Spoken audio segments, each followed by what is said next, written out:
안녕하세요. 김알TV입니다. 지난 시간에 이어서 1세대 1주택 양도소득세 비과세에 대해서 알아보겠습니다. 이 영상부터 보신 분들은 이전 영상부터 봐주시고요. 1주택부터 시작하기로 했죠? 바로 시작하겠습니다. 1주택은 조금 더 세심하게 살펴봐야 해요. 어떤 것을 주택으로 보는지 잘 따져봐야 합니다. 주택이란 공부상 용도 구분에 관계없이 사실상 주거용으로 사용하는 건물을 의미합니다. 오피스텔은 주택일까요? 세법은 실질 과세 원칙에 따라 실제로 사람이 거주하면 주택으로 봅니다. 따라서 오피스텔이 주거용으로 세입자나 주인이 살고 있으면 주택수에 포함됩니다.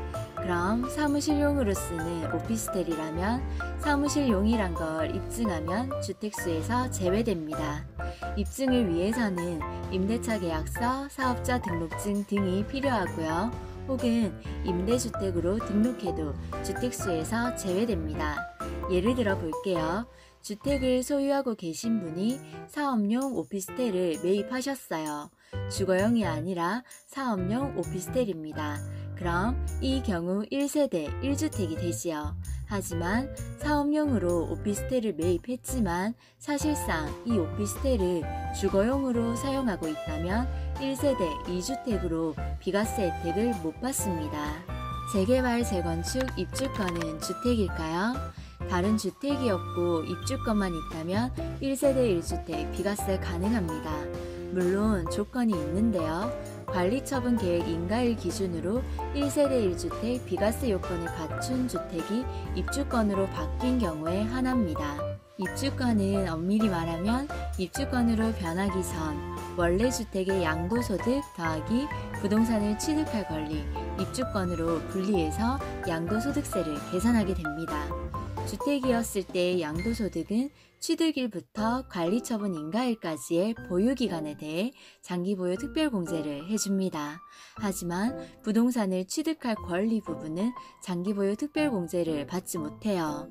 또 주의하셔야 될 점은 입주권 외에 다른 주택을 팔 경우 입주권도 주택수에 포함된다는 점입니다.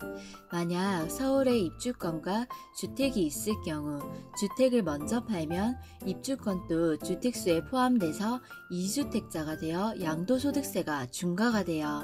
하지만 주택이 있는 상태지만 입주권을 먼저 판다면 중과되지 않습니다. 중과 규정은 양도소득세 5탄에서 알아볼게요. 다음은 보유기간 2년입니다. 1세대가 양도일 현재 1주택을 보유하고 있는 경우 해당 주택의 보유기간이 2년 이상이면 양도소득세가 비과세됩니다. 무슨 날인지 아시나요? 굵직굵직하게 부동산 대책이 발표된 날입니다.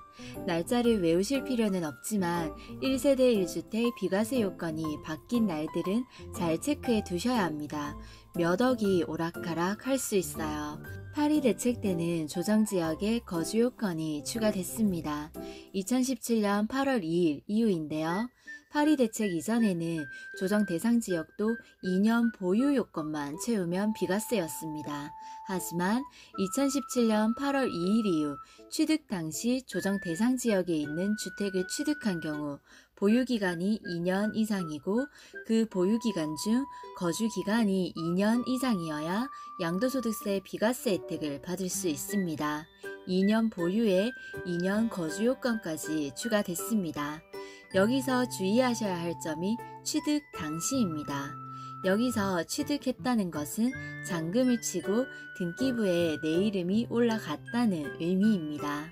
그런데 파리 대책이 발표되기 전에 조정 대상 지역에 집을 산 사람들은 너무 억울하겠죠. 이미 샀는데 사자마자 갑자기 거주요건 추가라니. 그래서 2017년 8월 2일 이전에 취득한 주택이나 무주택자분들은 8월 2일 이전에 계약한 경우 2년 보유만 하면 양도소득세 비과세입니다. 취득한 후 조정대상 지역이 됐다 하더라도 취득 당시 규제 지역이 아니어서 2년 보유만 하면 되는 거죠. 조정 대상 지역이 지정된 후에 취득한 주택이라면 어떻게 될까요? 보유기간 중 2년을 거주하셔야 비과세 됩니다. 그럼 조정 대상 지역이 아니라면 어떻게 될까요? 비조정 대상 지역일 경우에는 2017년 8월 2일 이후 주택을 취득해도 2년 보유만 하시면 비과세입니다. 하지만 집을 살 당시 조정 대상 지역이었다가 나중에 해제되더라도 2년 거주 요건은 채우고 팔아야 비과세를 받을 수 있습니다. 그리고 2021년 1월 1일 이후 다주택자분들은 양도시 최종 1주택이 된 날부터 보유기간을 새롭게 계산해야 합니다. 이건 이전 영상에서도 최종 1주택에 대한 개념을 설명하면서 설명해 드렸던 부분인데요. 더 자세히 보고 싶으시면 최종 1주택 영상을 참고해 주세요. 2021년 1월 1일 이후 양도분부터는 다른 주택을 모두 양도하고 나서 최종 1주택이 남은 상태에서 2년을 더 보유하셔야 비과세 가능합니다. 즉 보유기간을 새롭게 카운팅 하셔야 돼요. 이 조항은 모든 지역에 동일하게 적용됩니다. 이전에는 취득일부터 양도일까지의 날짜를 모두 보유기간으로 봤지만 2021년 1월 1일 이후부터 양도하게 되는 주택은 1주택인 상태에서 2년을 새롭게 보유하셔야 비과세 혜택을 받을 수 있습니다. 즉 중간에 다른 주택을 보유한 기간은 보유기간으로 인정해주지 않습니다. 다음은 거주기간을 채우지 않아도 비과세되는 경우인데요. 먼저 1년 이상 거주한 주택을 취약, 근무상 형편, 질병 요양 등 부득이한 사유로 세대원 전원이 다른 시군으로 주거를 이전해 1년 이상 거주한 주택을 양도하는 경우입니다. 이 경우 예외로 인정해줘서 비과세 받을 수 있습니다. 그리고 또 해외 이주 또는 1년 이상 국외 거주 사유 등으로 세대원 전원이 출국하는 경우 이 경우도 예외로 인정해줘서 비과세 혜택 받을 수 있습니다. 1번의 경우 유의하셔야 될 점은 1년 이상 거주했어야 하고요. 재학증명서, 재직증명서, 요양증명서 등 사실을 증명할 수 있는 공적 서류가 필요합니다. 원칙적으로는 세대원 전원이 이전해야 하지만 이주하는 당사자와 함께 주거 이전을 하지 못하는 특별한 경우라 입증이 된다면 전원이 이전한 것으로 봅니다.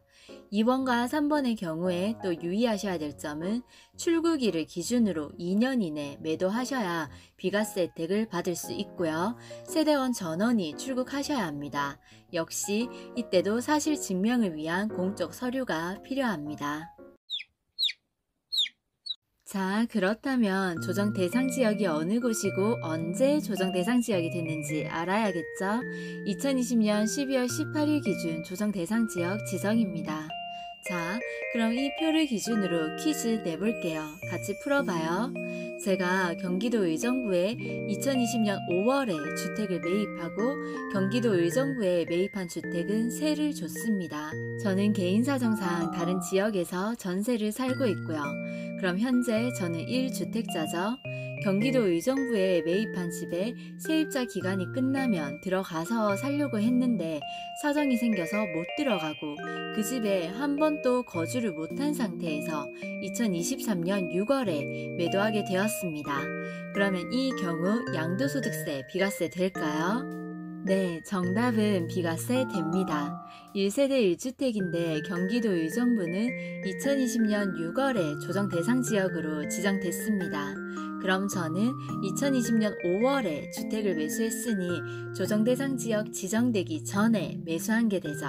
그럼 거주기간 2년 채울 필요 없이 보유기간 2년만 채우면 됩니다. 그리고 2023년 6월에 매도했으니 보유기간만 벌써 3년을 채웠습니다. 2년을 충분히 넘긴 기간이죠. 그래서 비과세 됩니다. 그리고 파리 대책 이후부터는 조정 대상 지역에 거주 요건이 들어갔기 때문에 2017년 8월 3일 이후 취득한 주택부터는 거주 2년의 의무가 들어갑니다. 그래서 예를 들어 경기도 하남은 2016년 11월이 조정 대상 지역 지정이죠. 근데 2017년 8월 3일 이후부터 취득한 주택이 거주 2년 요건이 들어갑니다. 그럼 2017년 7월에 하남에 주택을 매수하신 분들은 그때 당시 조정 대상 지역이었어도 거주 2년이 아니라 보유 2년만 하셔도 비과세 됩니다. 다음은 9억 이하 부분입니다. 1세대 1주택인데 9억 원이 넘는 고가주택일 경우 9억 원까지는 양도소득세를 비과세해주고 나머지 초과분에 대해서는 과세됩니다. 9억 원은 공시지가를 의미하는 게 아니라 실거래가를 의미합니다. 그리고 9억 원은 매매 가격이지 산 가격보다 판 가격이 비싸서 남긴 차익이 아닙니다. 유의하실 점이 있는데요. 부부 공동명의 시 양도소득세가 줄어드는 경우를 생각하셔서 공동명의로 명의를 분산해서 9억이 넘지 않으면 괜찮다고 생각하시는 분들도 계시는데요. 절대 안 됩니다. 고가주택이냐 아니냐의 기준은 공동명의라 해도 전체 거래가액을 기준으로 판단합니다. 1세대 1주택인데 9억이 넘는다고 세금을 내라니 너무 억울하시죠? 그래서 정부에서 장기보유 특별공제를 적용시켜 세 부담을 줄여줍니다. 올해부터 장기보유 특별공제 거주요건이 추가된 거 아시죠? 이전 영상 2021년 달라지는 부동산 제도 참고해주세요. 여기까지 1세대 1주택 비과세에 대해서 알아봤습니다. 많이 어려우시죠? 양도소득세 부분은 어려운 부분이라 영상을 만들어야 할지 고민이 됐었는데요. 많은 분들이 문의해 주셔서 하게 됐습니다. 세법을 알아야 나의 소중한 자산들을 지킬 수 있습니다. 어려워도 차근차근 반복해서 숙지하시면 좋겠습니다. 그럼 저는 다음 시간에 일시적 1세대 2주택에 대해서 설명해 드릴게요. 가시기 전에 구독과 좋아요 부탁드려요.